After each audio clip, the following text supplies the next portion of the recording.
beliau itu bisa ngutang sampai 100 miliar. Ya, dan itu yang aneh lagi, jaminannya nggak ada, hanya 20 miliar. Jaminan 20, ngutangnya 100. Nah, itu 100 miliar itu digunakan untuk usaha apa-apa ya, Pak? Ya macam-macam. Ada kita membuat wisata. Oke, wisata. Ada dulu Apa kita wisatanya, Pak? wisata Apung Kampung Rawa di Ambarawa. Rawa. Alhamdulillah kita juga dibimbing oleh Ustadz Judi menjadi anggota PPMI. Kemudian kita juga pelan-pelan yang namanya utang itu kita susut. Alhamdulillah. Nah, itu sampai berapa sekarang penyusutannya, Pak? kalau dulu 100 miliar jadi 40 miliar. 40. Nah, ini keajaibannya Bapak Ibu. Salah satunya setiap beliau, masih ingat kata-kata beliau, setiap habis seminar itu turun 30 miliar, betul Pak? Bahkan dapat gratis Alia ya, kalau nggak salah betul. Alia Pak Agia gitu, mobil Agia gitu. Waktu itu bener nggak? Ya, 3 hari beli setelah seminar itu 3 hari setelahnya itu saya beli Agia, hadiahnya Agia.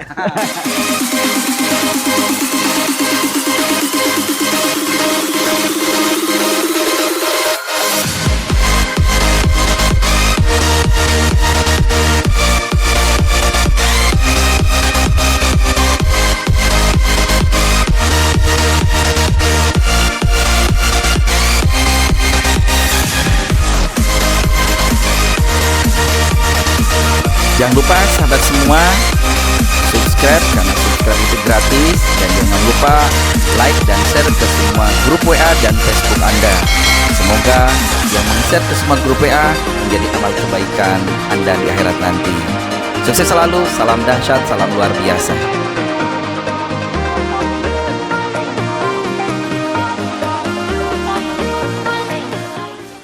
Assalamualaikum warahmatullahi wabarakatuh, sahabat semua yang dimuliakan Allah. Alhamdulillah, semoga Bapak Ibu semua sehat selalu. Di pagi hari yang cerah ini kita akan silaturahmi ke salah satu pengusaha sukses di Jogja yang punya omset yang luar biasa, miliaran, bahkan utangnya pun nggak tanggung 100 miliar ya. Kita akan belajar banyak, yuk ikuti video ini berikut ini. Terima kasih.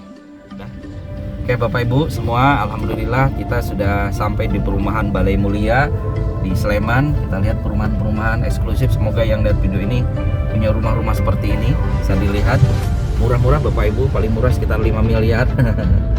Saya doakan yang lihat video pada punya rumah di perumahan-perumahan mewah ya. Kita akan ketemu pengusaha sukses. Iya, rumahnya di pojok. Kita sebentar lagi sampai. Semoga Anda punya rumah seperti ini ya. Enak lihatnya ya. Rumah-rumah baru. Kita akan ketemu. Ya, terima kasih JPS. Rumah mobilnya juga banyak ya. Baik Bapak Ibu, kita lanjut. Terima kasih, sukses selalu.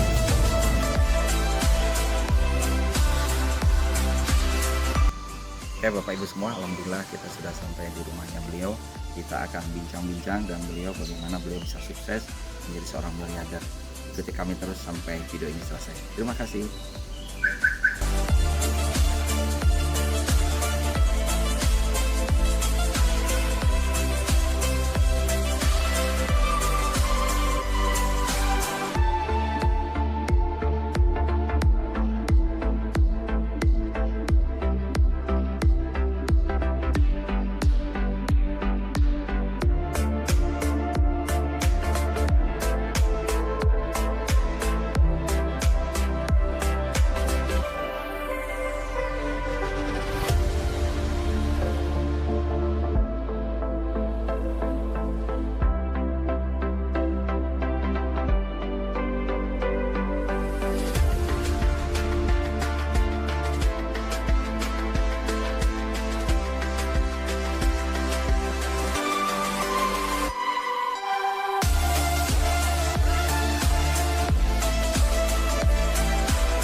Assalamualaikum warahmatullahi wabarakatuh, sahabat semua yang dimuliakan Allah.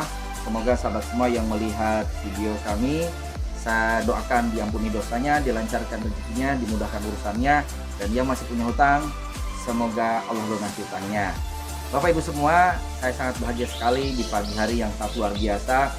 Kami silaturahmi di kediaman Bapak Edi. Pak Edi ini adalah sahabat dan jamaah kami juga di PPMI. Beliau seorang miliarder, sukses luar biasa.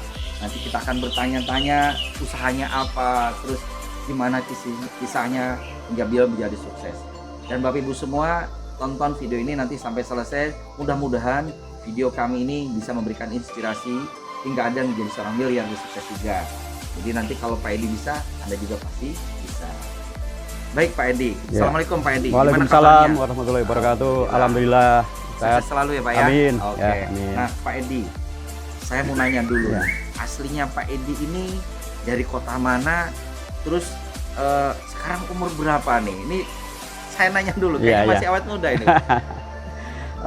Saya aslinya itu di Ambarawa, Pak Ustaz. Di Ambarawa, iya. Bapak Ibu ya. Jadi kami memang orang tua kami dan mbah-mbah kami di Ambarawa. Di Ambarawa ya. Sekarang umur berapa sih Pak? Saya 54. 54 Iya. ya. Kayak umur Iya. 17 tahun ya. Dan sampai Jadi sampai 54 tapi sudah sekarang jadi miliarder ya Bapak Ibu. Jadi kalau Anda sekarang masih kuliah, masih ada waktu, jadi bisa mengikuti pola beliau, bagaimana cara beliau bisa menjadi sukses ya. Baik Pak, sebelum dengan kondisi sekarang itu, Bapak kira-kira mulai bisnis itu di tahun berapa sih? Dari umur berapa dan usahanya apa gitu? Hingga maksud saya gini, ini akan menjadi inspirasi ke teman-teman sejak muda kita bisa mulai usaha. Coba silakan Pak. Kami memang berusaha itu setelah kami di PHK tahun 97. 97? Iya. Itu jadi pada saat saya ke Jogja itu, mulai iya, kuliah 97. Jadi setelah punya istri, punya anak satu, itu kita kena PHK, kita pulang kampung. Sebentar, PHK dari perusahaan apa itu Pak? Kita ekspor jamur dulu. Oh, di Kerawang, di Kerawang. Oh, nah, Bapak kerja di situ. Iya. Berarti Bapak juga dulunya nggak PHK. ujuk jadi pengusaha ya? Enggak. Dari karyawan dulu. Iya, dari Bagian karyawan. apa itu Pak? Saya direktur perusahaan di Supa Utama namanya. Oke. Nah, di Kerawang. Jadi direktur utama ya? Iya, karena ini saya dari lulusan pertanian, jadi saya usahanya di jamur itu. Oke. Kemudian karena PHK bingung hidupi istri, karena istri kan juga di mertua di Bantul. Di Bantul toh? Iya. Jadi kami terus? merasa harus berjuang gitu. Kemudian kita usaha ini pertanian. Iya, jadi di salah satu desa itu di pelosok itu kita usaha pertanian dengan pinjam modalnya dari kakak dulu. Nah, jadi kemudian ya selama berapa tahun itu kita pertanian, alhamdulillah dengan kondisi yang prihatin waktu itu kita bisa membimbing dengan petani juga, ada 40 karyawan yang petaninya itu kita kerjakan. Kemudian dalam perjalanannya kita sekitar tahun 2000 kita sudah melangkah lebih. Jadi kita membentuk teman-teman di kelompok tani itu ada 64 kelompok tani, saya bikin koperasi. Awalnya begitu. Ya, terus kita berusaha lagi, lama-lama berkembang, kita ikut seminar-seminar, katanya kalau yang namanya jadi sukses itu harus utang bank gitu. Nah, itu awalnya. Terus kita berusaha utang bank semaksimal mungkin. Makanya kita dapat sampai 100 miliar utang bank bisa sampai gitu. Luar biasa Bapak Ibu. Beliau itu bisa ngutang sampai 100 miliar. Ya. Dan itu yang aneh lagi, jaminannya nggak ada, hanya 20 miliar. Jaminan 20, ngutangnya 100. Nah, ini kreatif dan pintar gitu ya. Ya, dulu kan ada kata-kata goreng rekening itu, Ustaz. Jadi kata ilmunya dari situ ya. Ilmu itu dulu tahun 94, 2000 sampai 2004 ya. Kemudian dalam perjalanan tahun 2013-2014 kita mengalami kesulitan ya, artinya bangkrut lah begitu, set down sekali, karyawan juga banyak yang PHK. Kemudian sebentar Pak, itu 100 miliar itu digunakan untuk usaha apa ya Pak? Ya macam-macam, ada kita membuat wisata. Wisata. Ada dulu apa kita wisatanya Pak? Wisata apung kampung rawa di Ambarawa, yang di Rawa Pening. Kalau Bapak Ibu pernah ke Ambarawa, di situ ada rawa apung Ambarawa. Nah, beliau pengelolanya ya. Dan beliau yang mengurus semua karyawan-karyawan dan bahkan sudah masuk televisi di iklan Extra Joss kalau tidak salah ya. Ini semua luar biasa. Terus usaha apa lagi Pak? Dulu kita memang usaha yang namanya koperasi ya Pak ya. Koperasi itu kan mengelola juga keuangan. Ada 64 kelompok tani tadi, ada koperasi itu juga rata-rata juga mengalami kehancuran bersama. Kebetulan dulu hancurnya bersama, Pak Ustadz. Jadi dus habis. Jadi habis. Jadi utangnya 100, tapi di dalamnya itu asetnya itu tinggal 20. Jadi udah nggak punya ini, nggak punya. Benar-benar meras otak ya. Sudah nggak punya apa-apa sudah. Kita adanya frustasi. Bahkan dulu sempat saya frustasi naik pesawat aja doanya semoga pesawatnya jatuh gitu. Bayangkan loh. Saking frustasi. Jadi pernah masa-masa frustasi juga ya. Wah, paling jangan sulit. Ditiru ya, Paling yang sulit. ini ya. Kemudian sekitar tahun berapa itu saya ketemu Ustadz Yudi waktu Ustadz Yudi seminar di Magelang. Masih ingat paling Ya, pojok. ya. Masih ingat. Saya ngikut aja sih sebenarnya, ngikut aja yang terjadi apa. Kemudian dulu pernah saya ikut juga seminar dengan Yusuf Mansur di Magelang juga. Nah, alhamdulillah saya bisa ketemu Pak Ustadz Yudi, bisa kenalan. Kemudian kita juga mengadakan seminar di Kampung Rawa. Alhamdulillah. Kemudian di sanalah saya mulai menguatkan diri. Jadi menguatkannya saya kembali kepada Allah Subhanahu wa taala, di mana saya absen sholat saya. Jadi setiap hari saya misalnya 5 waktu saya absen, harus absen duha kita absen, tahajud kita absen, bahkan nggak tahu ini nggak punya ilmu apa-apa, nggak dari ustaz, nggak dari apa. Saya pokoknya jam 12 malam mesti mandi junub, itu pasti. Nah, jadi untuk menguatkan, kan kalau kita pikiran banyak kan badan jadi panas gitu. Nah, itulah yang kita kerjakan. Alhamdulillah kita juga dibimbing oleh Ustadz Yudi menjadi anggota PPMI. Nah, kemudian kita juga pelan-pelan yang namanya utang itu kita susut. Alhamdulillah. Nah, itu sampai berapa sekarang penyusutannya, Pak? Sebenarnya kalau kita mau ngelunasi cepat bisa sebenarnya. Tapi kita itu di perbankan juga kita kita restruct namanya kan. Kita perkecil. Kita minta jasanya diturunkan, minta angsurannya agak diturunkan. Kalau dulu 100 miliar jadi 40 miliar. 40. Nah, ini keajaibannya Bapak Ibu. Salah satunya setiap beliau masih ingat kata-kata beliau. Setiap habis seminar itu turun 30 miliar, betul Pak? Bahkan dapat gratis Alia ya, kalau nggak salah betul. Alia Pak Agia gitu, mobil Agia gitu. Waktu itu bener nggak? Ya. 3 hari setelah beli setelah seminar itu 3 hari setelahnya itu saya beli Agia. Hadiahnya Agia. Jadi beliau ini mensponsori seminarnya PPMI, Bapak Ibu semua, sama singkat di Kampung Rawa dia mengadakan. Keajaibannya sangat dahsyat. Jadi kalau Bapak Ibu nanti jika Bapak Ibu ingin mengadakan seminar di kota Anda, boleh Anda sponsori deh semuanya, biaya yang timbul. Masya Allah itu setiap amal kebaikan yang mereka hadir di seminar itu akan masuk ke rekening siapa yang mengadakan. Dan itu keajaibannya, kadang bisa cash, bisa mungkin beberapa saat kemudian. Tapi ingat sekali lagi, kalau Anda melakukan kebaikan, Allah akan ganti 10 kali lipat. Ya, baik Bapak Ibu, kita akan lanjut ke sesi 2. Semoga Anda stay tune di YouTube channel Yudi Faisal.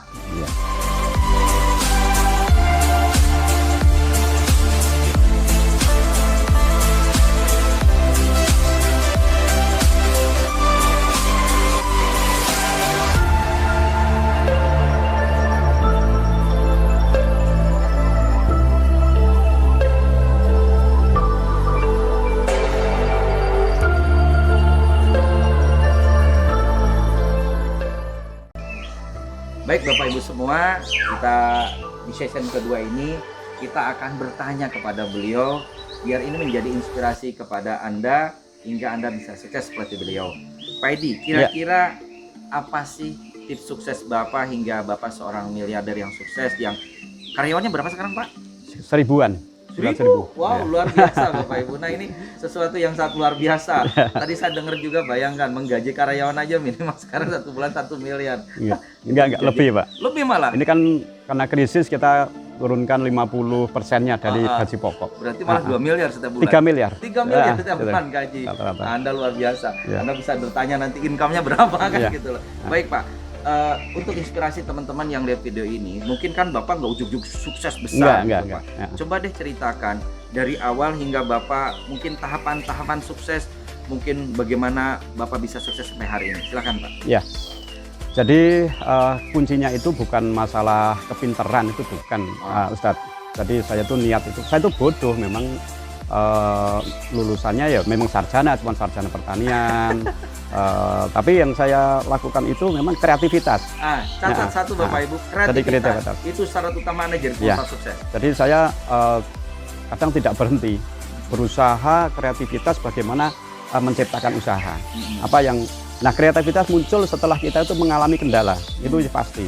Jadi contoh ini, setelah saya krisis tahun 2013-14, saya punya niat di sana. Saya tulis di dalam di atas tempat tidur, Ustadz, 5 tahun harus bangkit, harus sudah selesai begitu, selesai masalahnya.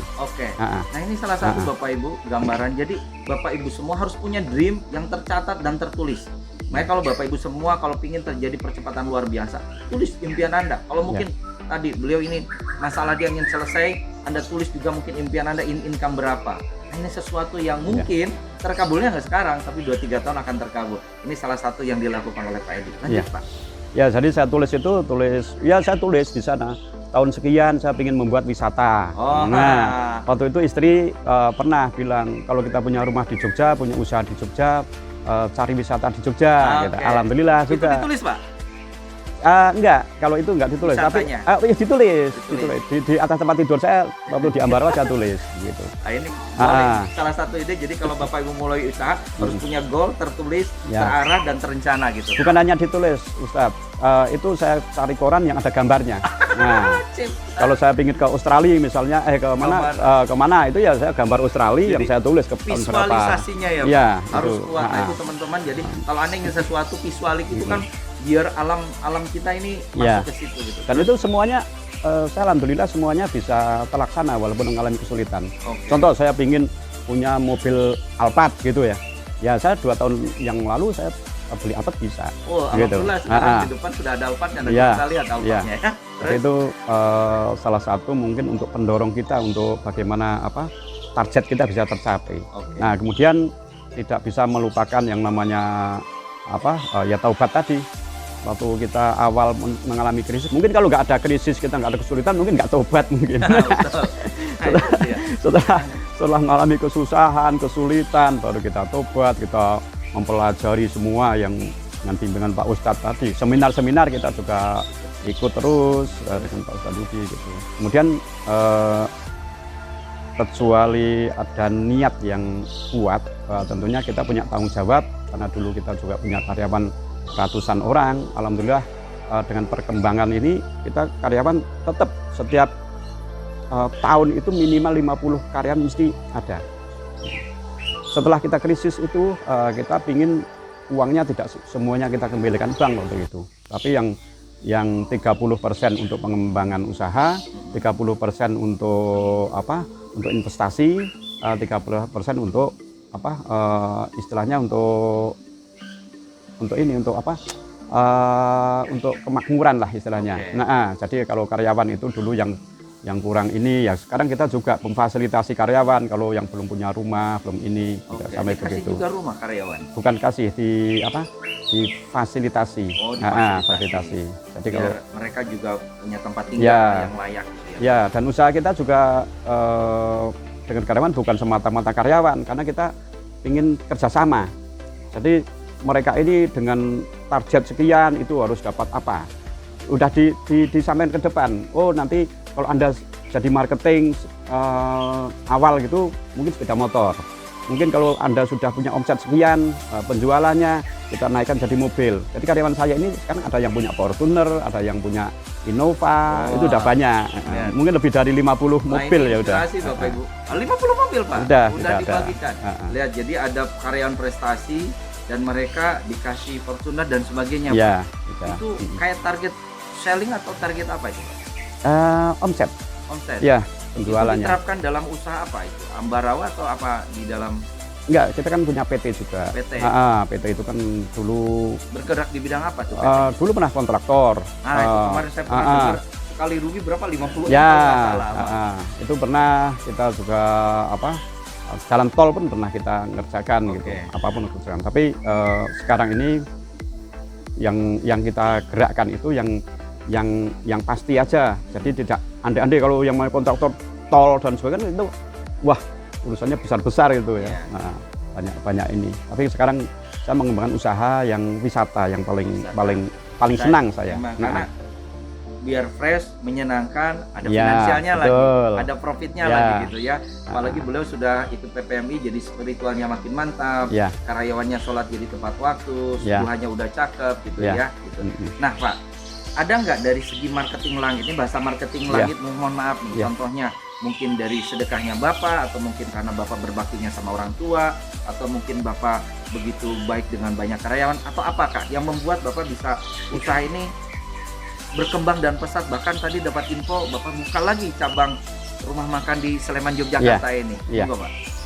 Jadi kita tidak bisa terpisah dengan itu sebenarnya. Ya. Semuanya orang tua juga setiap waktu sampai sekarang ini walaupun nggak mau ditunggui anak, tapi kita juga selalu menjamin kepada orang tua. Saya sampaikan ada, Bapak? masih Lengkap? ibu Ibu. masih ibu. Umur berapa ini? Umur 87 tahun. 87 iya. tahun. Luar Jadi biasa. beliau dengan anak-anaknya harus dijamin. Artinya dia nggak boleh kekurangan pangan. sandang pangan. Pokoknya Ya. di sana sudah. Nah, jadi itu yang pertama. Yang kedua tentunya dengan karyawan. Tadi kita sampaikan karyawan itu bukan hanya semata-mata karyawan harus bekerja, tapi mereka kita bikin seperti keluarga. Jadi mereka ini kerasan dengan kita, dan mereka itu adalah ujung tombak yang pemikir sebenarnya, bukan kita. Kalau saya selaku owner, saya bilang nggak pintar, itu karyawan saya banyak yang S2, banyak ada juga yang S3. Nah itulah yang kita rekrut, dan kemudian yang paling utama itu adalah sedekah itu bukan sedekah semuanya tidak harus keluar. Kalau bagi kita, kepada karyawan itu juga lebih penting. Oke. Ustaz.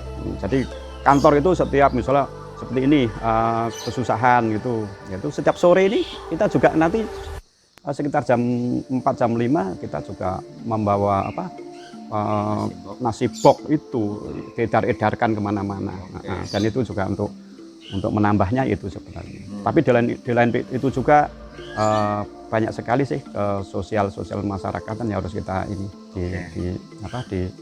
disalurkan gitu. Oke. Sekarang usahanya ada berapa cabang sih Pak selain di Kampung Ambarawan? Kita masih sebenarnya di Jawa Barat pun ada sebenarnya. Oke, Banyak sekali. masih jalan. Masih. Jadi Jawa Barat. Sama juga Kampung Rawa kayak gitu. enggak, kita ada beberapa rumah makan. Kalau PT itu seperti distribusi, kemudian ada juga wisata yang terbaru ini, bukan terbaru ya, tapi setelah Kampung Rawa kita punya anak yang nama Taman Akselia.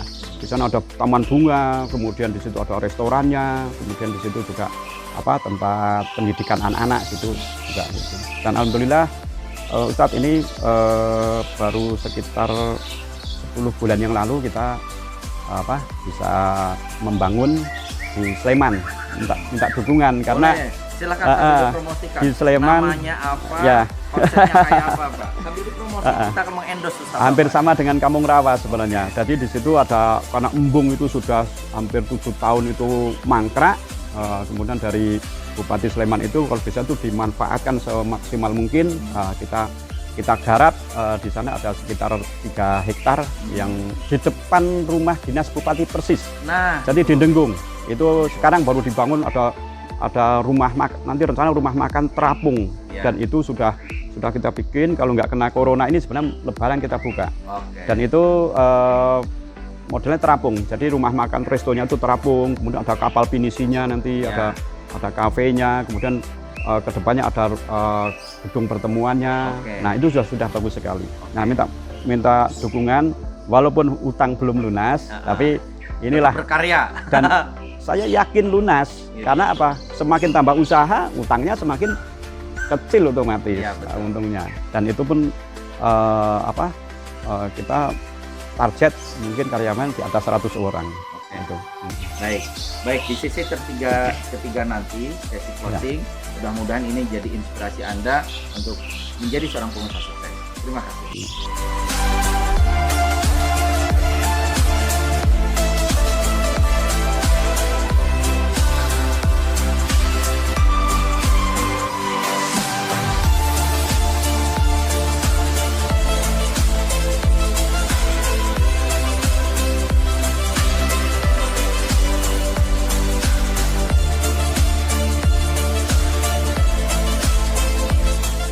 Bapak Ibu, di season 3 ini jangan lupa Bapak Ibu semua, materi-materi yang kita diskusikan hari ini akan sedikit rangkum di buku Lunas Hutang ini, dan ini akan memberikan inspirasi kepada Bapak Ibu semua.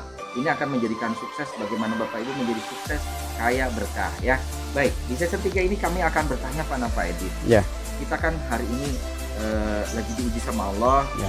dengan dititipin virus corona ya, yang menimpa bukan Indonesia tapi ke seluruh dunia. Nah, Bapak Ibu semua, semua usaha akan terdampak otomatis. Nah, kita akan mendengarkan dari beliau, Pak, kira-kira dengan kondisi kita lagi dititipin ujian virus corona ini, kira-kira usahanya sekarang berhenti jalan atau bagaimana, dan sikap Bapak seperti apa untuk supaya tetap eksis? Sama sebenarnya, kita juga kena dampak semuanya. Jadi dari 1.000 karyawan sekarang yang dirumahkan mencapai 800 orang. 800 orang Bapak. 800 orang ini karena kemarin itu juga kita merasa ya, karena nggak mungkin nggak gaji sama sekali, walaupun kita cadangannya udah habis. Malah kita pikir-pikir, waduh, cadangannya mungkin tinggal 3 miliar ini. Kalau 3 miliar berarti saya putuskan gaji pokoknya saja yang itu aja kepotong 50%. Jadi saya sekitar 1,5 miliar per bulan masih gaji karyawan. Jadi ini mulai bulan ini, bulan April ya, gitu ya. April ini kita tetap kita berikan 50%, sekitar 1,5 miliar. Nanti bulan Juni itu juga bulan Mei juga sekitar 1,5 miliar. Jadi kita sudah habis uang. Tapi saya nggak khawatir, saya nggak khawatir. Dan karena kita sudah kuat, makanya kreativitasnya saya memberikan kepada karyawan cara. Jadi caranya ya, saya ini berputar otak sebenarnya, bagaimana ini saya harus bisa memberikan mereka pekerjaan. Kalau di rumah aja kan dia nggak bisa bekerja, nggak bisa ini. Tapi alhamdulillah saya dengan teman-teman PPMI seperti Pak Rusli itu, saya pesan ini, saya bikin disinfektan, saya punya yang namanya mesin yang dari Jepang itu, mesin apa namanya mesin air minum itu Pak. Nah, terus itu saya bikin pH yang 2-3 itu. Nah, itu dibuat hand sanitizer. Nah, disitulah saya edarkan kepada karyawan, silakan jual.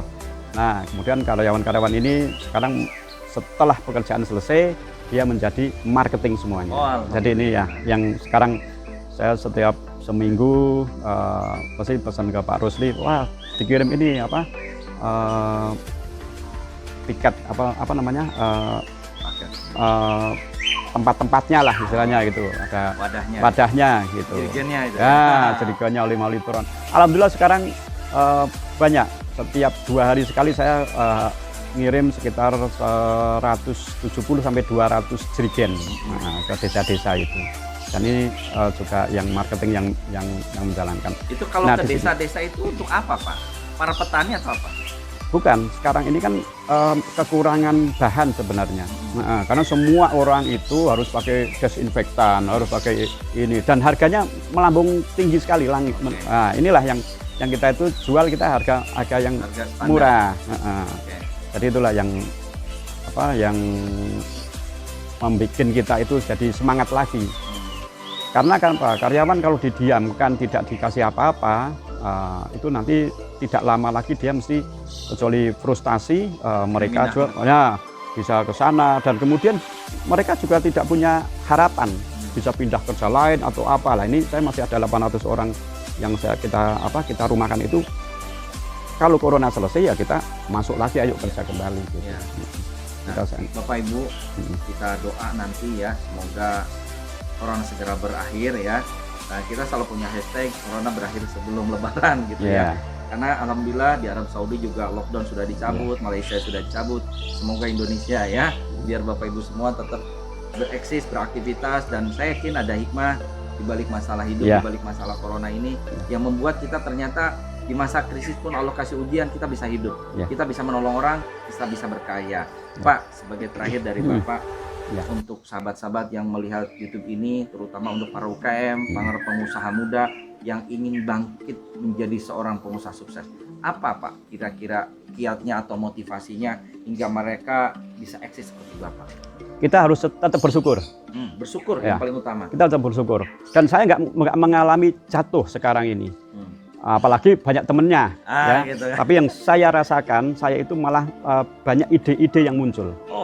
Banyak ide-ide yang muncul. Jadi banyak sekali. Gara-gara ujian itu yang membuat ide-ide muncul. Iya. Kalau nggak ujian nggak keluar. Nggak keluar. Contohnya seperti apa Pak idenya? Ya itu tadi kan kita bikin hand sanitizer, bikin apa. Gitu. Itu jadi ide. Karena kepepet rawa ketutup gitu, buka gitu ya, rumah makan akhirnya. Terus tetap kita harus bersyukur. Yang kedua, kita tetap silaturahmi walaupun lewat WhatsApp, lewat online dan sebagainya. Ya, alhamdulillah saya juga nggak merasa khawatir dengan Ustadz Judi ini nggak pakai apa. Ya, pokoknya kita positifnya ini yang penting. Itu tadi positif aja. Iya, positif. Jadi kita harapkan teman-teman semuanya kalau pas diuji itu malah kita bersyukur. Jadi jangan malah kita ambruk, jangan kita kurang semangat. Karena saya sudah mengalami tahun 2014 mengalami frustasi, mengalami jalan buntu. Tapi alhamdulillah itu lebih berat sebenarnya. Kembali lagi saya kondisi sekarang pun seperti nol, Pak.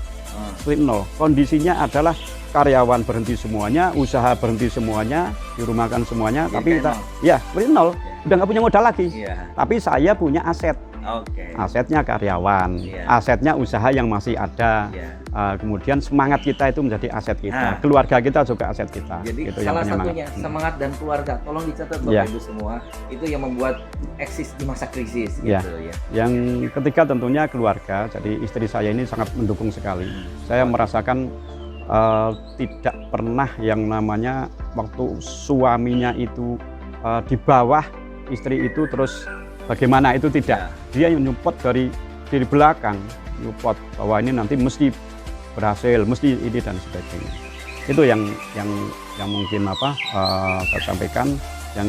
Yang selanjutnya adalah ya teruslah kita pupuk keimanan kita.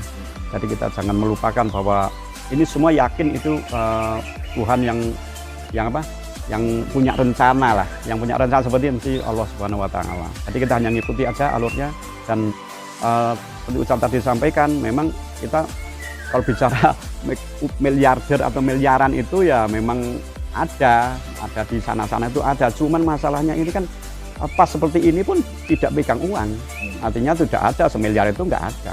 Jadi kalau kembali kepada disitulah kita harus kuat dulu, semangat dari dalam kita yang harus kita semangat. Baik Bapak Ibu, jadi sangat menarik sekali.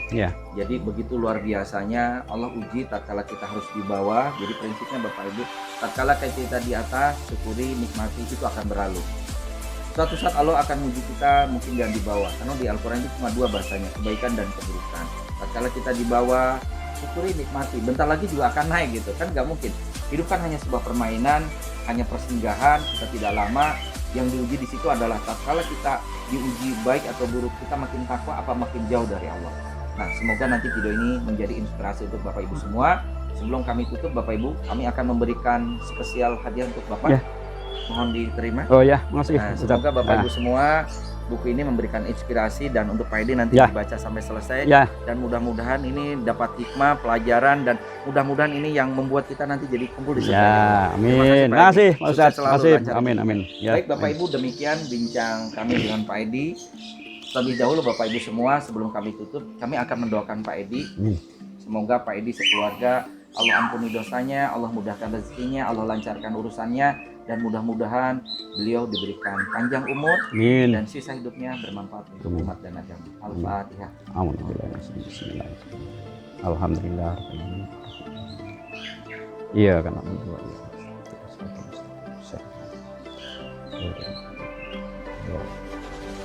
Baik Bapak Ibu, terima kasih sudah menonton YouTube channel kami Judi Faisal. Mudah-mudahan ini akan jadi inspirasi.